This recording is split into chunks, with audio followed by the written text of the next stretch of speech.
the best advice while having a beer. When you're running a business, there are problems every day. Let Mike and Blaine help you out and guide your way. Cheers to the good times with Mike and Blaine for business, beer, and BS. Hey, it's Mike and Blaine. I'm Mike Blaine, also known as Casual Mike. That is Blaine Birch, the CEO and founder of Dry Run. What's up, man? What's going on?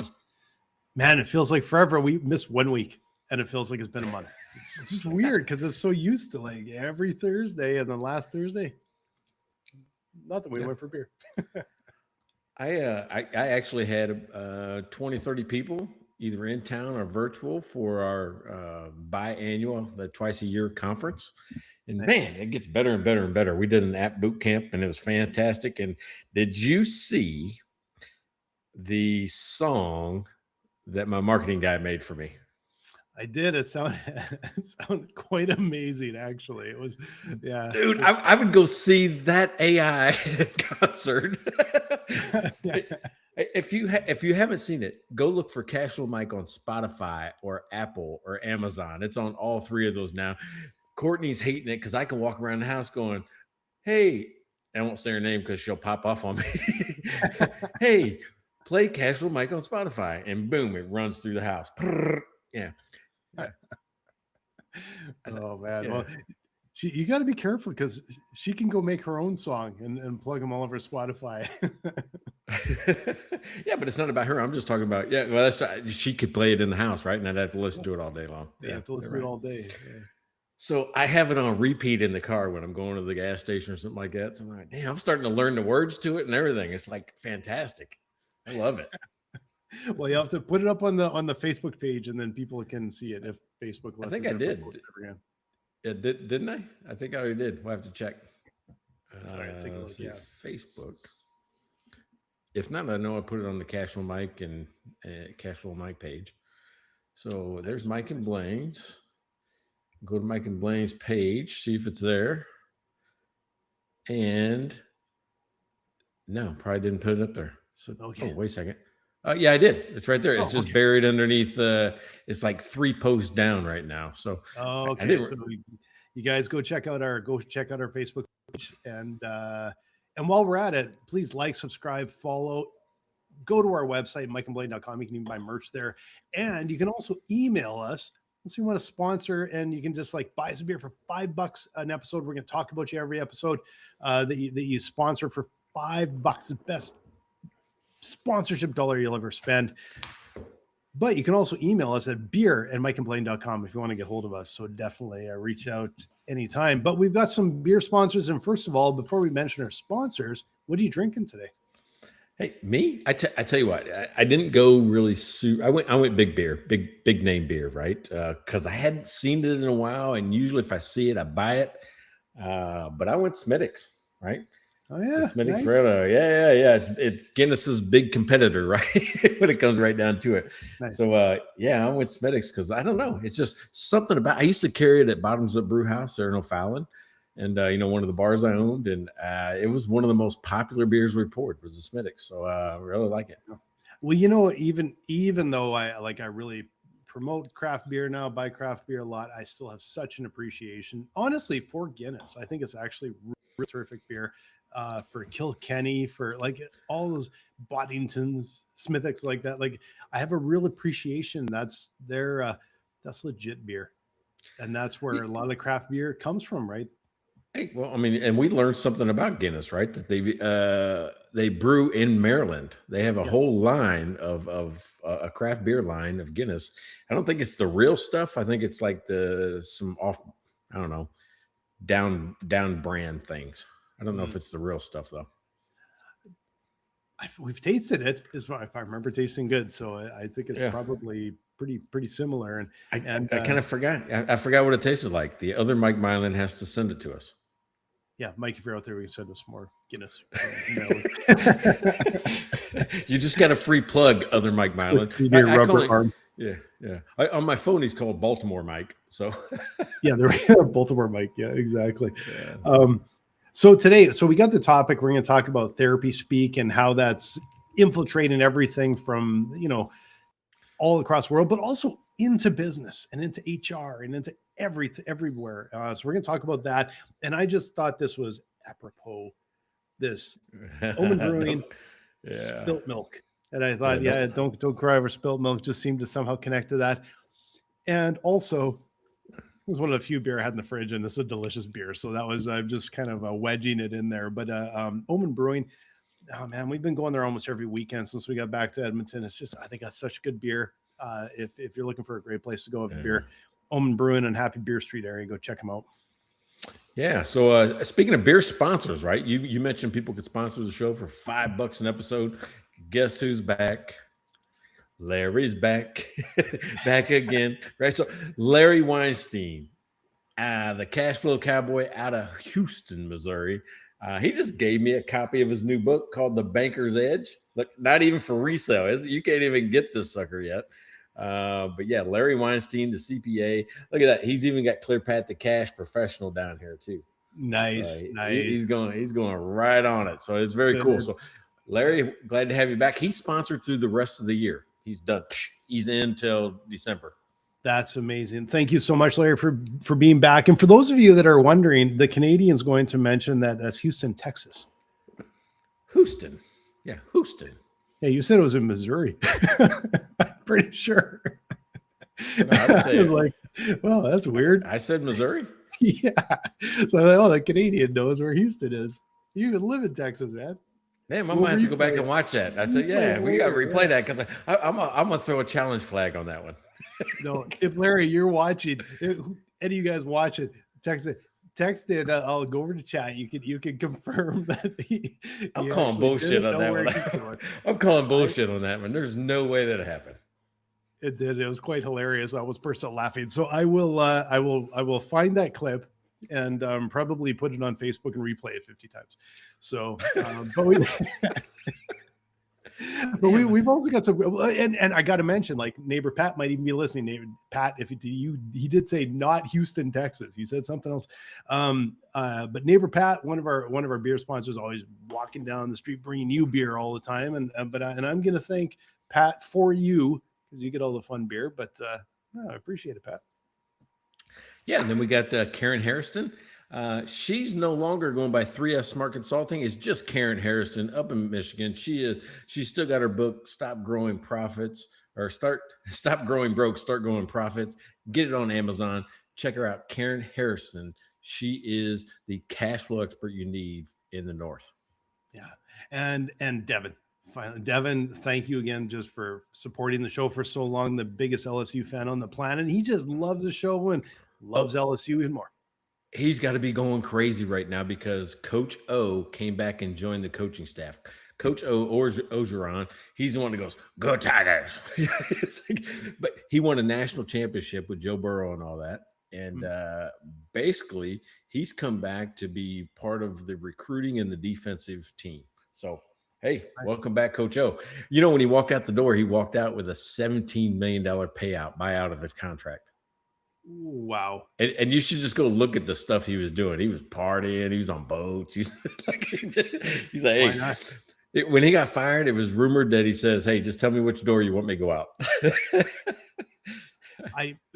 It's amazing. It's that time of year where NHL coaches are getting fired. Well, they're all getting fired with existing contracts. I bet you it's probably $50 million in coaches that are getting paid for the next few years for not working. It's quite amazing, right? Like even in Edmonton, the coach brand new 3-year contract, didn't even get to start his new contract, and I think it was a $7-point-something million contract. So that's not a bad way to spend the next few years if he decides not to coach somewhere else. Yeah. So what do you think of the topic? Interesting topic, and so I'll have you sort of introduce it because I had to look it up, the therapy speak. And of course we've all heard it and it feels like just sort of a different generation lingo to me a little bit, but how do you view it and how did you come up with this topic? First of all, where did this come from? Yeah. Cause you always know that's how it happens. Like something happens in my life. I'm like, why does that bother me so much? Or I want to know more about this. Man, I'm gonna hate to tell this story. I'm gonna hate to tell it. So, Courtney sometimes had me watch reality TV shows, right? And she was watching this one, Love Is Blind or something like that. You ever seen that? No, I haven't seen any reality TV in probably 10 years. So Dude, no. I did not think I could wrap my brain anymore, but I did. So, and basically, here's the whole premise of the show. They put people I'll call it 12. It might be 15, might be 30. I don't know how many, but they'll have 30 boys and 30 girls. Yeah. And they put them in like this warehouse, but inside the warehouse in LA, we'll say there are 12 pods, maybe more. But the pods have two sides, right? So there's a wall. So think about and the girls are on one side and the boys are on the other. So you never see each other at all. You just go into these two big pods. You're in yours, and it's got a couch, and it's got like a kind of a LED screen in front of you. So you're looking at like abstract art. They're feeding you food, feeding you drinks. You can bring anything in there. They all take notes. They get comfortable. And they just talk like, hey, how are you? I'm Mike, but you're talking to the wall, right? It's like I'm in this room by myself and I'm talking to somebody through a wall. So you see the premise? So that's Love Is Blind. And it's the dating game. It's a dating game. Yeah. But different. Yeah. I guess it is almost a dating game, except for there's no host, right? Yep. And they spend, I don't know if they spend 15 minutes or an hour because you see it edited. Yeah. But they have so much time together and they call them dates. And so through a week, and maybe it's 2 weeks, but through at least a week, they start eliminating people like, no, that guy Blaine, I don't like him. Right. So they don't see him again. But the whole premise is to either find love or not, because love is blind, meaning that you can fall in love with somebody without ever seeing them. Right. Mm-hmm. There's a connection that forms. Yeah. So that's kind of what the whole thing is. And at the end, it's kind of cool because they'll ask them to marry him. Like, I've never seen you, but I'm going to ask you to marry me. And, if you say yes to the engagement, you're engaged, then there's a reveal and there's a big long hallway. The boy comes in from one side, the girl comes in from the other, and they see each other for the first time. And then they do the formal engagement where he gets down on the knee and gives a ring and those type of things. So it's kind of cool. And then from there, they go to a honeymoon. So they spend, we'll call it a week in a resort, with all the other couples that got engaged. And then they go and set them up in a shared apartment, right? So then for another, I'll call it a month, this new couple lives in a shared apartment with each other. So they do them in this kind of the same city, like, we're all in Seattle. So, that way you can still go to work, but the whole point is you do your own normal life and see what that's going to look like. And then you got a way out, which means if after that you can say, yeah, we're not going to get married, or we are going to get married, but you can't say it until you're at the altar. And it's an either I do or I don't type of thing. So it sets up for this huge drama. And I'm like going, shit, I'm committed now. I'm committed. I'm in. I'm bought into stories. There's something really cold about that. It feels like the dating game with just lots of follow-up. Like, yeah. That's right. Yeah, it isn't a 30-minute show, cut to 22 minutes or whatever. Yeah. So I wonder if any of it is real. Like, do you think any of it is even slightly real? Because you can follow these couples on Instagram, right? And individual people, and it's got to be somewhat real. And the statistics are pretty low on A, getting married, B, staying married. Well, I imagine. How far do they want to take this stunt is, I think, what it comes down to, right? Yeah. So again, that's an embarrassing thing I just had to tell about myself on why I brought the topic up. Especially because you seem to like the show. I'm kind of a fan. That's how I got into Hoarders too. I mean, it's the same exact thing, right? I'm like, damn, this is pretty good. I get emotionally invested. I'm cheering people on, and those type of things. But now what happens is during that dating period, right, where they see each other, where you got to be, it's just like you date, right? Yeah. There's nothing different about the resort and the the month that you live together. That's Okay. normal. All right. But what I'm noticing, because all these folks are like in their 20s, we'll say 20s, and I think this last season they went up because I think there was probably low statistics for people in their 20s, so they went up to people like in their 30s, right? But what I'm noticing about that age group, 20 to 30, is that the way they talk to each other is not the way me and my friends or me and Courtney talk to each other, right? There's a lot of therapy speak in the way they deal with conflict. I'm like, I wouldn't have said that at all. I don't sound like that, So that's where it came from when they use words like trigger and things that used to be in counseling offices.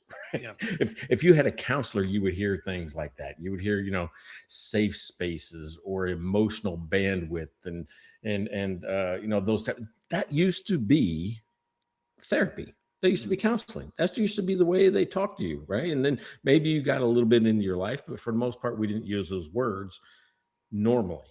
Now it's normal conversation. So that's what I want to talk about today is, A, how did that happen? And B, it sounds weird to me.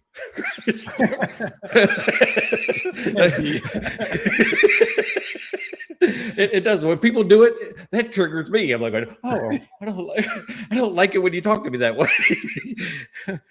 That's how you could get into an infinite loop.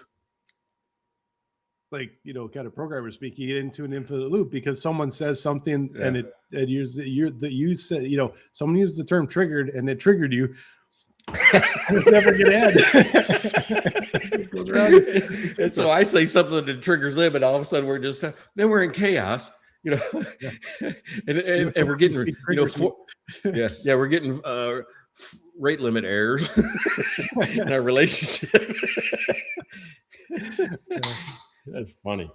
Yeah, so I wonder how much of it is just like this new generation sort of lingo and the way they talk and just, almost like slang, and how much of it is, I don't know, rooted in something else, right? I'm not sure because we're Gen X. Like Gen X is the polar opposite, where it's a bit of just brutal honesty, right?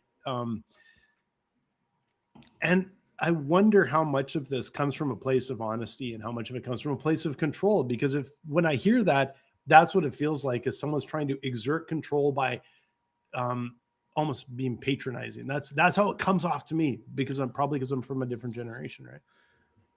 And I know it happened slow. It had to happen slow, but to me, it seems like it's pervasive now. Yeah. So if young people, Mallory talks like that sometimes. She's graduating high school, right now, I guess this weekend, but are they conditioned? Are they taught? Is it just what everybody does? Like, there were slang words and buzzwords that I picked up growing up. Yeah. It wasn't that like that. The way people ask questions, the way they respond to questions, totally different than the way you and I talk. And it's in the workplace already, right? It's already there. I think what's interesting is the other thing is the area where this language has evolved, because like you said, we grew up with all of this slang and it was usually 50 different ways to say something's kind of fun or cool or tubular, awesome, whatever it is, right? This is all just like you said, it feels like it's coming from a therapy session. I think it feels to me like it's kind of like anything else. Is like half of it is it comes from a good place and a place where they're trying to give be able to communicate how they feel, the situation they're in. But then there's the other flip side to me, feels like it doesn't feel honest. Like it feels like it's clinical. And it feels like this like a get out of jail free card kind of thing to me. Like it just doesn't feel right a lot of times, because it's somehow, I guess for me, my generation, it doesn't feel honest, right? Well, yeah, and I think I'm the same way, because here's why it doesn't feel honest to me, is because everything that you and I really consider as an inconvenience is now considered a trauma in somebody's life. And I'm like going, probably not even gonna remember that. Right? You said something to me and I didn't really like it, but I'm probably not going to remember it like 4 months from now.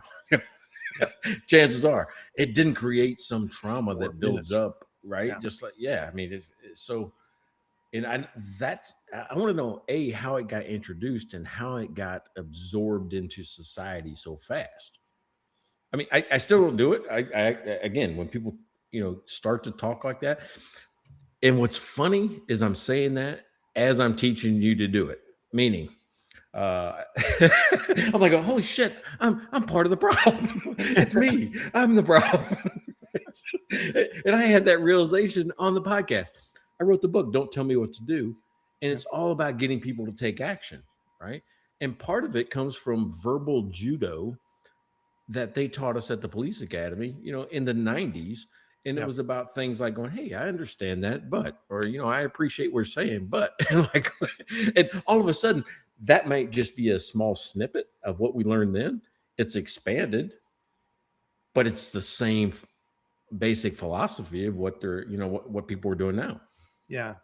Well, and the thing to me is I feel like a lot of it's like I said, it feels to me, this is not, just because you say it doesn't mean it's true. It doesn't mean that it's done for the right reasons and it's honest, right? And I think I've probably told that. It's probably been a couple of years since I told this story, but we had a client years and years and years ago, and it was when I had a creative agency, and Pat here probably beer thing. I'm mentioned creative agency. You used to. You're a drinking game. Yeah, that's right. Blaine's drinking game. It's probably been a while since I mentioned that, but we had a customer, and I remember this was almost I think the one and only client we actually fired, and it was a real challenge working for them, and I actually thought that they were being dishonest, to be completely honest. But that's how I felt, and I remember in a meeting that the guy, the person I was talking with, I'll call it weaponized active listening. So he had probably gone to a weekend course or read a book about active listening, but the reason I call it weaponized is because it wasn't sort of the trying to get to an outcome. Hey, I hear you, I understand, let's get to a resolution. It was kind of going in the circle. It just was literally parroting back, but never getting to a resolution. And it was a little bit like filibuster. Like, I'm going to go with this till the meeting's over and nothing will get resolved. And I could see what he was doing and I didn't like it. And I remember literally saying to him, I know what you're doing and I don't like it. And I called him out and made the meeting incredibly uncomfortable. I had zero problem doing that. But that's what it reminds me a little bit of. That is sometimes it feels like it's used to gain control. It's used to stall things out. It's used to put somebody on their back heel. But it's not used for the purpose that it should be, right? And so and I feel like there's a bit of a if you use particular words, it's like, I'm allowed to say that, and you can't say anything about it. You can't dispute it because I used the word triggered. I'm allowed to, that's the end all be all. I was like, it's the you're it, I'm it. Like, I said it first, right? And that can be, and then as we're starting to, I know where this is going to go because it's going to start working its way into business and how we have to work together as colleagues and a team has to work together. And where does this help and where does it hurt? Well, I mean, is it a genuine reflection of your feelings or is it a manipulation, right? That's where I'm like, you're trying to push me to one way, right? Exactly. There's a bias to it. And I'll tell you, sales training is the worst. That's a weird thing to say, right? But 2012, I was asked to participate in what's called a Sandler sales system. You ever heard of that? Yep. Oh yeah. Very famous system. Yeah.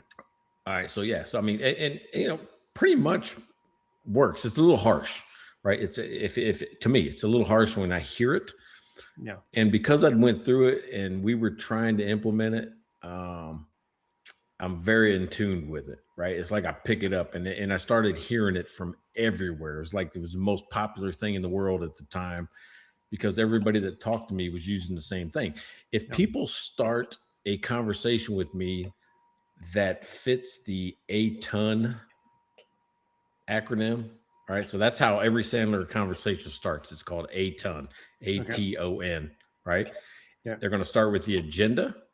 They're going to tell you the time of the meeting. You know, they're going to say, obviously, you're going to have these questions. Naturally, I'm going to have these questions, right? If you start with that thing to me, I know you're using the Sandler sales system. And I say, hey, don't do that shit to me. That's how some of these things like trigger or safe space and those type of things, when you start talking that, it doesn't encourage me to collaborate. It doesn't encourage me to embrace the conversation. It encourages me to like, where are they going with this? Right? There's a reason why you're doing that to me right now. Yeah, it goes right back to that word you used. It feels like they have an agenda, and there's a goal in mind. This is now a negotiation.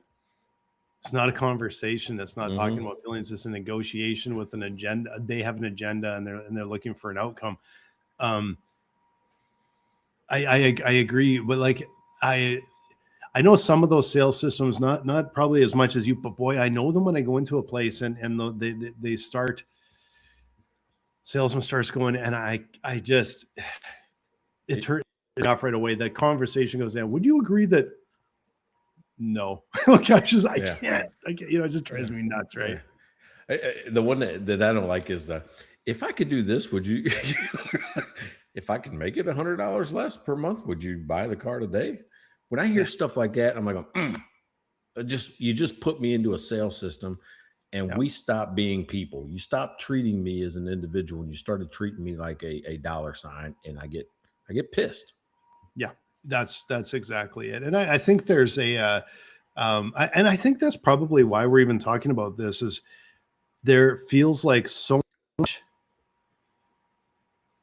There's always been a level of bullshit. The volume of it has gone up so high. With not just the internet, but now AI generated content, AI generated communications, like automated communications, automated emails, spam, everything else. The volume of it has gone up, and I think it's gotten. And then on top of it, there's all of this cyber criminals, and you can't trust virtually an email. You can't click on anything. You can't answer the phone anymore. And it leads to a level of distrust. And so when you're having a conversation with someone and anything comes up that feels like bullshit, it's like the alarm bells go through the roof immediately. Or at least for me. Yeah, you talk about, all right, bullshit. Here's a word that you and I never grew up with. And I looked it up, and I still don't really understand what it is. Is it horse shit? No, but it's like bullshit. It's called gaslighting. Yeah, we never grew up with that. Yep. I still don't really know. I think it's when you're saying like the same thing over and over and over again, and it's not true. But if you say it enough times, that maybe you'll believe it. I don't know, but it means people use that word like crazy. It is everywhere, and at this point in time, I'm like, damn, if I forget where I parked the car, somebody's going to tell me I'm gaslighting because I don't know where the hell parked. And they use it for everything. If you disagree with me, if you're confused about something, just normal ass arguments about anything. Yeah. This gaslighting word was another word that just triggers me. like what? I don't even know what that means. Why do you keep saying it? Yeah. And it's almost, you just have to be the first one to say it at a conversation because then the other person can't say it. That's what it feels like. How quick can he jump to say it? Yeah, that's funny. I got to tell you, I know we're bagging on this, but there are some good things, I think, that come out of, this type of speaking to each other. I mean, one of the things that I really like is more what a Gen Xer should like is that when things are bad, if it's a toxic environment, anything like that, it gets exposed faster. Yeah. If it's bad, like especially in the workplace, Yeah. you and I growing up, we had probably what they would consider now to be not just toxic environments; they would be like dumpster fires. Oh, you you're know, right. Absolutely. Yeah, the I think the work environments that you and I probably early on, like, before I actually had a career job and, summer jobs, especially that sort of thing, you get a taste of environments that would not be tolerated today. Like they just wouldn't be tolerated in any way, the way people are treated, frankly, that how dangerous they were at times, the way everything could be wrong. And so, yeah, no, I agree with you. There's the expectations that the latest, I think in a lot of ways, the latest generation set are really good because it was a very low bar. And I think it's making, I think, the workplace maybe a lot better place in a lot of cases.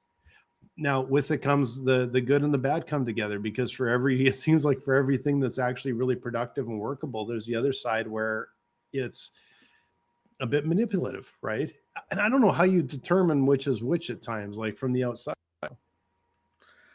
yeah. So high school through college, I worked in a high-end food service restaurant, and I did every position. I started as a dishwasher. I did some cooking type stuff, made salads, made desserts, waited tables, bartended at events. I mean, those type of things, right? Mhm.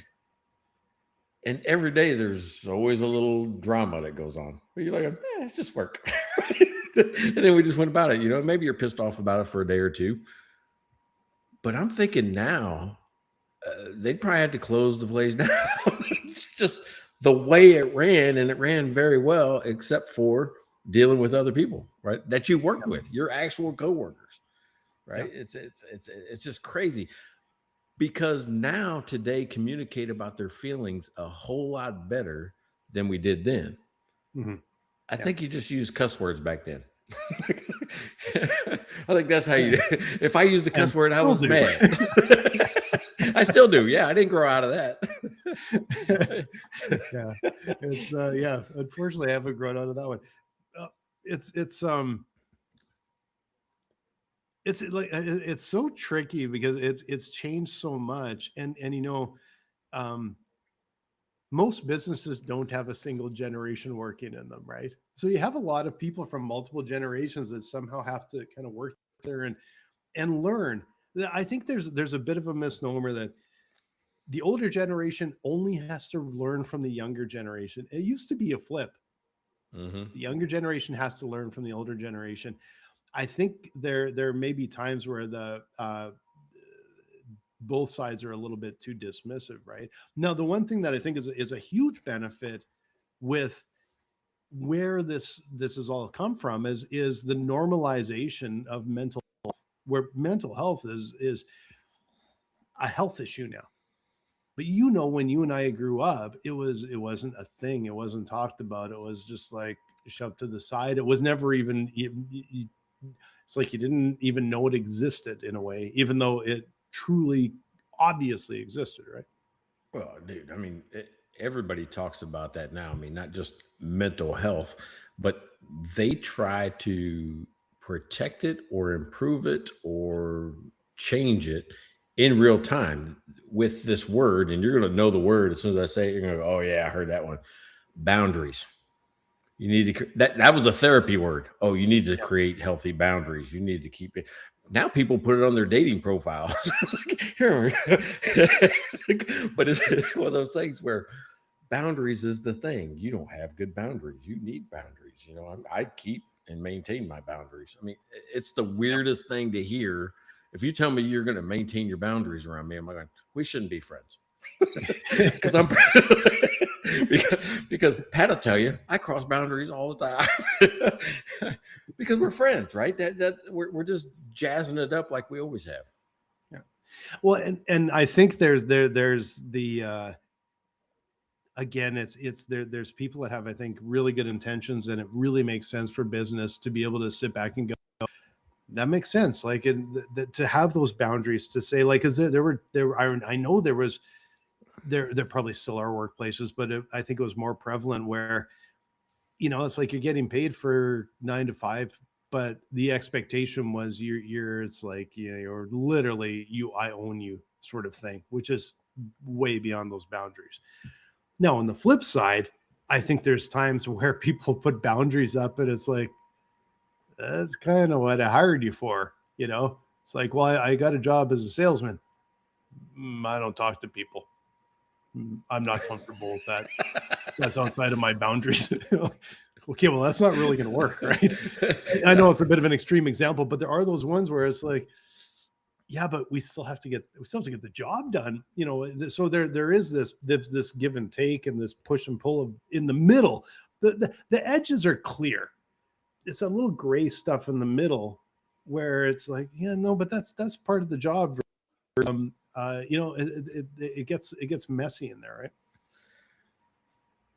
Yeah, I would say that. I mean, what you just described was probably a mismatch in hiring. You're like, you don't talk to people, you can't be in this job. But it's when you find out about that, though. It's usually sometimes down the road. Yeah, and people are like, I'm going to protect my peace. You ever heard that one? Don't think I've heard that one, man. Yeah, not at work. You're going to deal with everybody because people still on the telephone or even on the internet, they're not being, therapy courtesy, right? They're going to give it to you exactly the way because they're hiding behind a screen. They're hiding behind a keyboard, and they don't really have to respect your boundaries. You're in the wrong job if you're trying to negotiate with somebody about their boundaries on the internet. Yeah. And it's good when that comes out during like that should come out. And again, this back, I guess, not just that it should come out, but this is a huge part of when you're hiring staff and interviewing people and getting to understand them is it's not just like you tell me about you. These are our expectations. This is how our business operates. This is the culture of our business. This is how it works. And learning about them and making sure that there is that match, because it can't just be, it's not a task list anymore.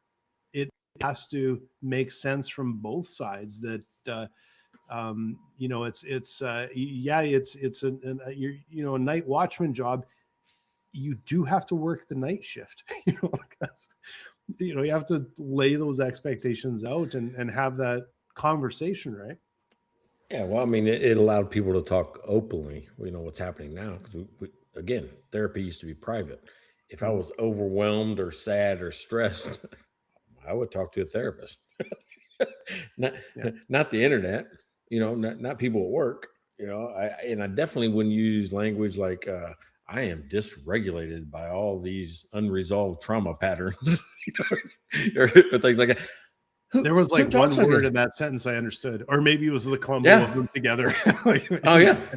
I had to memorize it for the show.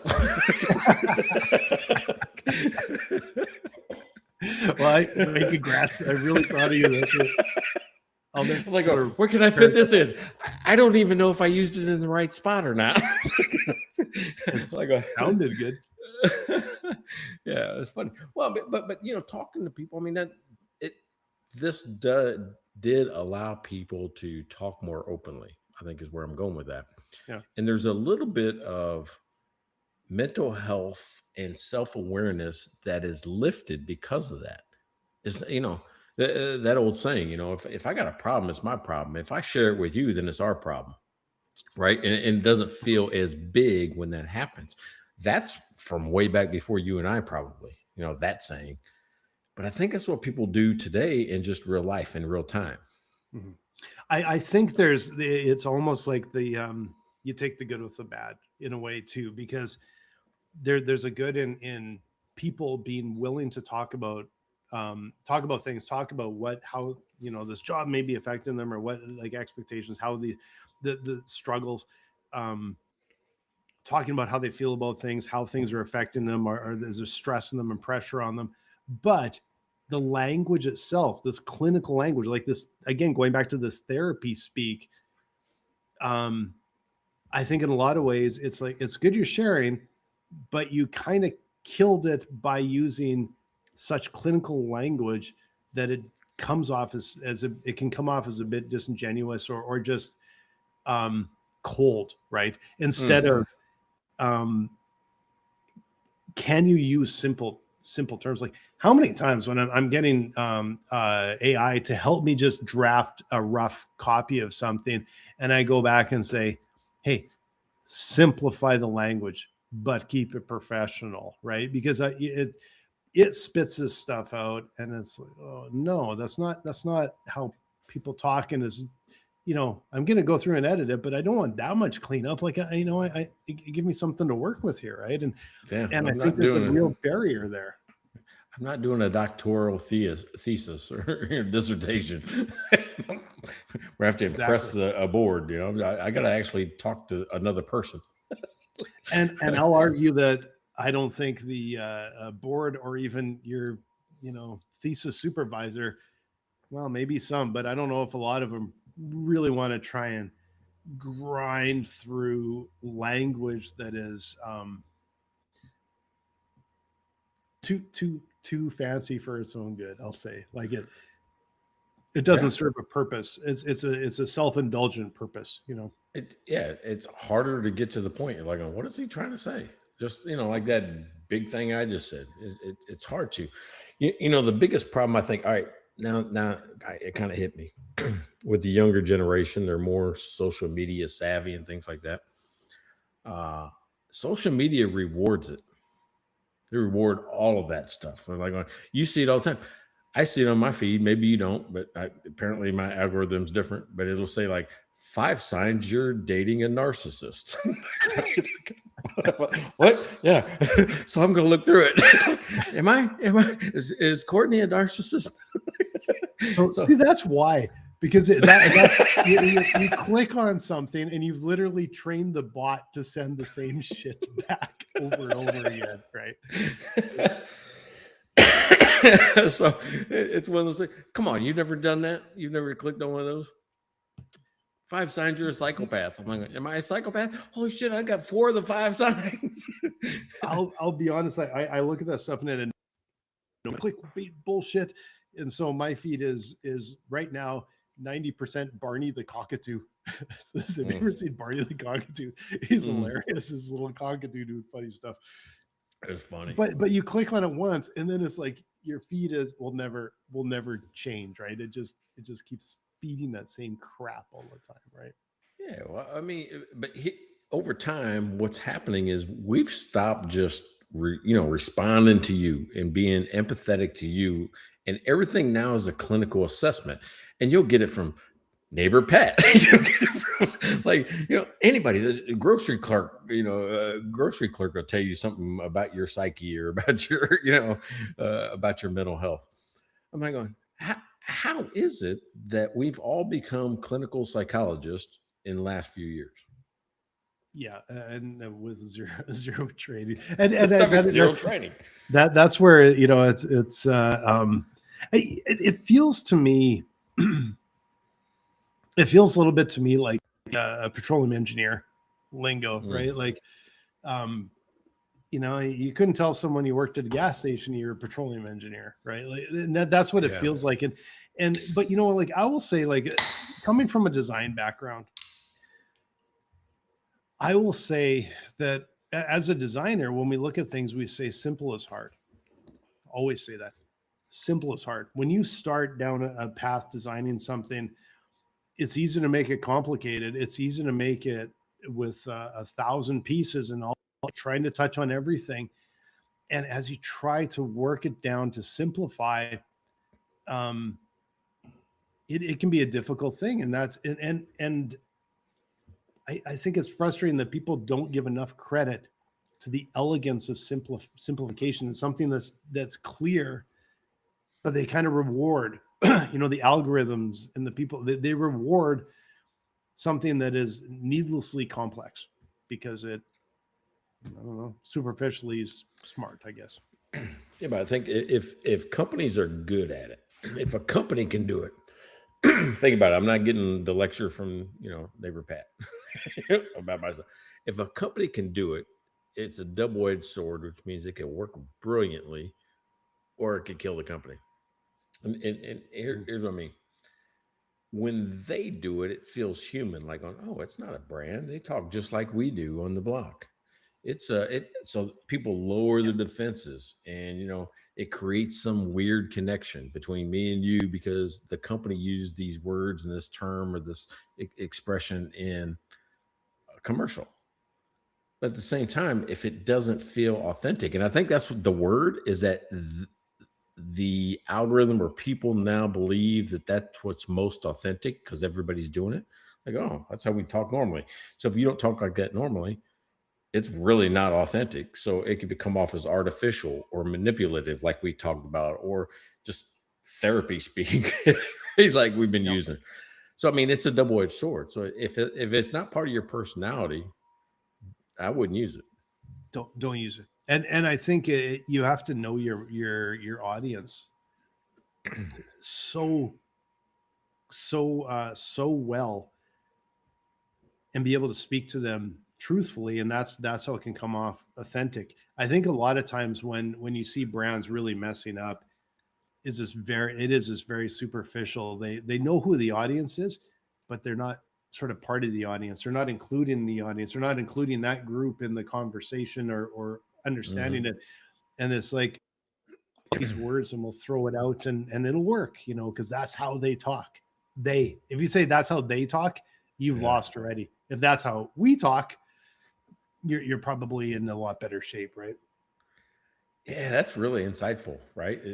I hadn't thought about it like that a company looks at a segment, a group or whatever, and says, we have to connect with them by doing the things that they do. That's a big disconnect between the company and the segment. I have to convert to you, not we already do this together. Right? Because one of the things about building your brand is that people have to believe in you and your brand. I mean, Apple did it, right? I mean, Apple started with, and I've said this 100 times on this show over the last 6 years, is, that they want to challenge the status quo and they want to think differently, even in the tagline. So if I believe that, then I'm more willing to work with Apple. So I want to see them thinking differently. I want to see them challenging the status quo. Mm-hmm. That's the simplicity of authenticity. And we see that in every product that comes out of Apple. Yeah. I think Apple's lost a bit of that, to be honest. Well, totally different path going down it. But I think Apple has lost a bit of its soul, especially since Steve Jobs has gone. And from being a designer, I know we're just off in a little of the BS side here, but it really isn't. It falls a little bit in line because I feel like they've lost some of that authenticity. I feel like they're, especially I find every day in their UI, their user interface, and that their user experience, they're compromising and they've lost their way a lot. And it feels to me like they've lost some of that authenticity, right? And I do want to point out that we're in episode 237, and I finally said something insightful. No. I mean, usually you say something so divisive that it gets us 1.3 million views. Maybe it's that way. Maybe you'll do it again. Maybe there's something in here that really pisses everybody off, and we'll get that goes down to how you get views and traction these days, right? Insightful doesn't. They use that. Yeah. No, I mean, psychotherapy online does. Exactly. Yeah. It's like if people are pissed off, you're going to get some views, right? Hey, speaking of, I'm not going. Do you got a team you're rooting for right now? It's got to be the Vegas Knights this year. Come on. It can't be the Canadians. Well, no, I'm Canadian, so I'm supposed to root for the Canadians. I'll be completely honest with you. I'm not even watching a second of it. The Oilers are such a disappointment this year that I can't even stomach watching. Come on, dude. It's hard to get back to that game 2 years in a row. It just is. I know. They did it twice. 3 years. Yeah, 3 years. Florida, they did it twice? Florida did it twice. Well, it was against the Oilers. Or 1 in 10. Yeah, both times. Yeah. It was a little rough, and And like I'm going to say, as a Canadian, I'm supposed to be cheering for the Canadians. And as a hockey fan, I kind of want to see Cale Makar win a cup. And I kind of like I kind of like the act, even though they're in our division or conference or anything. Like, I get it, but I don't know. I like Nate McKinnon too. Like, so I'm kind of pulling for those guys. Our Courtney and I's first date was at a Vegas Knights game. Their inaugural season. Yeah, it's cool, huh? So I got kind of a love for that. Yeah. She's a Knights fan. I do know, but we're watching the Spurs right now. Right, we're actually watching the Spurs right now because I don't know if you've seen Wemby. Oh my God, this guy is amazing. I mean, it's too early in his life to say Jordan-esque, but he changes the game. Every time he's on the court, you have to play different as the other team. Oh, really? Yeah. He's amazing, dude. Seen him play. I may have to watch a little bit. Yeah. Yeah, a guy that's over 7 foot and he's shooting 3-pointers, not from the 3-point line, 10 feet back from the 3-point line. Nice. I mean, when a guy you expect to just be around the hoop and just dunk, now he scores from anywhere on the court. Okay. Well, I may have to watch, but I have not watched a lot of basketball. I'm glad that we have an F1 race this weekend though, because that's actually taken way more of my attention than the NHL playoffs right now. I'm much more interested in the Montreal Grand Prix this weekend and where that's going to go. So I bet it goes in a circle. It's a road course, man. It's all over the place. It's F1. It's no circle. Yeah, but they lap. Well, on a street course, it's a ziggy-zaggy around here, there, and everywhere. I bet it goes right back to where it started. It does eventually. You do a bunch of laps. See? There you go. It's gonna end right where it started, Blaine. All you gotta do is just wait there. They'll be right back. Good place to sit if you got tickets. There you go, man. Hey, 237. We did this 237 times. Mm-hmm. It's fantastic. I mean, I love our new 2026 theme, which is we're taking viral, trending topics that outside of business, we're taking them outside of the business, making connections to business, but also talking about the things we're already talking about as regular people. Yeah. And what is I'm sure you can see, we know so little about it. Yeah. But it's really fun it's fun to talk about because we don't know about it, and it helps me learn about these things, but also rethink some of my thoughts around it and some of my expectations. So I'm loving these topics. I think that you're nailing them out of the park every week, man. I'm having a lot of fun with them, and this was another good one that I had to look like, what the heck is therapy speaking? As soon as I'm like, oh, I know exactly what it is. And it's just interesting, right? But it made me stop and think about it rather than just passively hearing it sometimes and saying, oh, that's for somebody else. It's like, no, it's actually in society now. We have to think about it. Well, so many times if people are business owners watching it or listening to this, we get so stuck in our reports and our spreadsheets and our daily work that we're not taking a little bit of a look outside to see what's happening. And that's the reason why I think this is important for me and you. So we at least see the things, right? What's trending, what are other people talking about, what's happening around us. And so I like it as well. Yeah. And it's more than AI is changing.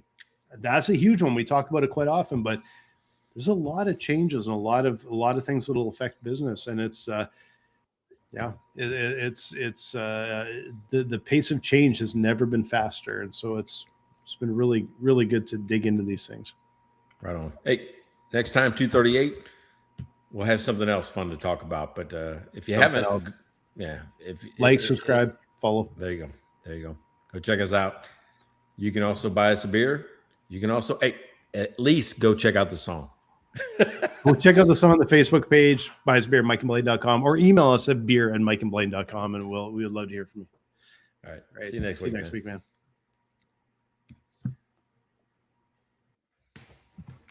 One sec while I find my mouse.